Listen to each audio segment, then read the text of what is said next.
ఎన్నికల వేళ బీఆర్ఎస్ కు మరో షాక్ తగిలింది. పార్టీ సీనియర్ నేత గుత్తా సుఖేందర్ రెడ్డి కుమారుడు అమిత్ రెడ్డి కాంగ్రెస్ పార్టీలో చేరారు. కొంతకాలంగా బీఆర్ఎస్ పై అసంతృప్తిగా ఉన్నారు. ఈ క్రమంలోనే కాంగ్రెస్ పార్టీ రాష్ట్ర వ్యవహారాల ఇన్ఛార్జ్ దీపాదాస్ మున్షి సమక్షంలో కాంగ్రెస్ తీర్థం పుచ్చుకున్నారు. ఈ కార్యక్రమంలో మంత్రి కోమటిరెడ్డి వెంకటరెడ్డి, ఏఐసీసీ సెక్రటరీ రోహిత్ చౌదరి పాల్గొన్నారు.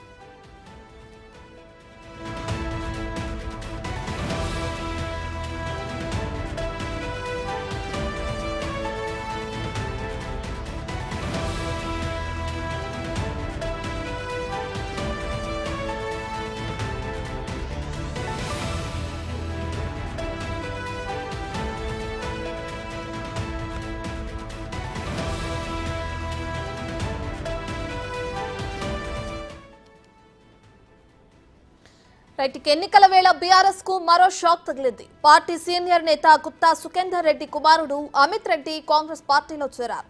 కొంతకాలంగా బీఆర్ఎస్ పై అసంతృప్తిగా ఉన్నారు. ఈ క్రమంలోనే కాంగ్రెస్ పార్టీ రాష్ట్ర వ్యవహారాల ఇన్ఛార్జ్ దీపాదాస్ మున్షి సమక్షంలో కాంగ్రెస్ తీర్థం పుచ్చుకున్నారు. ఈ కార్యక్రమంలో మంత్రి కోమటిరెడ్డి వెంకటరెడ్డి, ఏఐసీసీ సెక్రటరీ రోహిత్ చౌదరి పాల్గొన్నారు.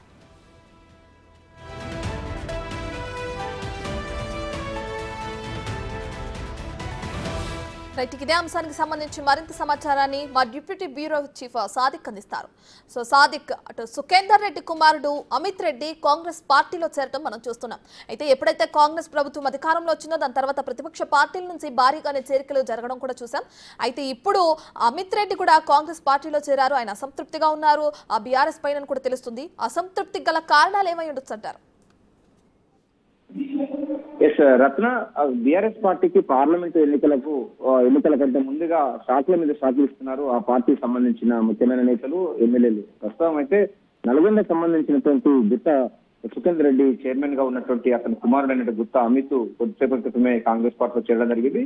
దీపాదాస్ మున్షి ఆధ్వర్యంలో ఆయన కాంగ్రెస్ పార్టీ తీర్థం పుచ్చుకోవడం జరిగింది. ఈ కార్యక్రమంలో మంత్రి కోమటిరెడ్డి వెంకటరెడ్డి ఆధ్వర్యంలో జరిగిన కార్యక్రమంలో ఏఐసీసీ సెక్రటరీ రోహిత్ చౌదరితో పాటుగా మిగతా సంబంధించినటువంటి ముఖ్యమైన నేతలు అందరూ ఉన్నారు. ఇప్పుడు ప్రస్తుతం అయితే ముఖ్యమంత్రి రేవంత్ రెడ్డి నివాసానికి వెళ్లడం జరిగింది. ఆయన యొక్క చేరిక సంబంధించిన అంశాలపైన కూడా ముఖ్యమంత్రితో సమావేశం కానున్నారు. ప్రధానంగా చూసినట్టయితే గత కొద్ది రోజులుగా బీఆర్ఎస్ పార్టీలో అనుకోని పరిణామాలు జరుగుతూ ఉన్నాయి. ప్రధానంగా బీఆర్ఎస్ సంబంధించినటువంటి అధినేత కేసీఆర్ యొక్క మాటలను ఎవరు కూడా వినడం లేదు. అంతేకాకుండా గుత్తా సుఖేందర్ రెడ్డి కూడా పార్టీలోకి వస్తారని కూడా బలమైన వాదనలు వినిపిస్తున్నాయి. అది అటు గాంధీ భవన్ వర్గాలు కూడా ధృవీకరిస్తున్నాయి. మరోవైపు నల్గొండ సంబంధించినటువంటి రాజకీయాల్లో కూడా తీవ్ర చర్చ కొనసాగుతుంది.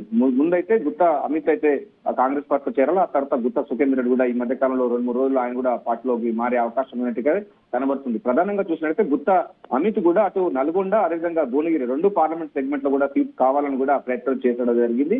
దీనికోసం గుత్తా సుఖేందర్ రెడ్డి కూడా పావులు పరిపాలనని కూడా బలమైన వాదన కూడా వినిపిస్తున్న తరుణంలో గుత్తా అమిత్ ఇప్పుడు పార్లమెంటు ఎన్నికలకు ఆల్రెడీ అభ్యర్థుల యొక్క పేర్లు ఖరారైనప్పటికీ ఆయనకు తాజాగా కాంగ్రెస్ పార్టీలో చేరడం అయితే ఆయనకు కొంత చాలా మంచి పరిణామం అని చెప్పొచ్చు. అంతేకాకుండా కాంగ్రెస్ పార్టీకి మంచి పరిణామం అని చెప్పొచ్చు. ఎందుకంటే నల్గొండ జిల్లాలో బలమైన నాయకులు ఉన్నటువంటి కోమటిరెడ్డి బ్రదర్స్ తో పాటుగా గుత్తా ఫ్యామిలీ కూడా కాంగ్రెస్ పార్టీగా తోడైతే ఇక కాంగ్రెస్ పార్టీ హవా అన్నది అక్కడ మరింత బలం చేకూర్చే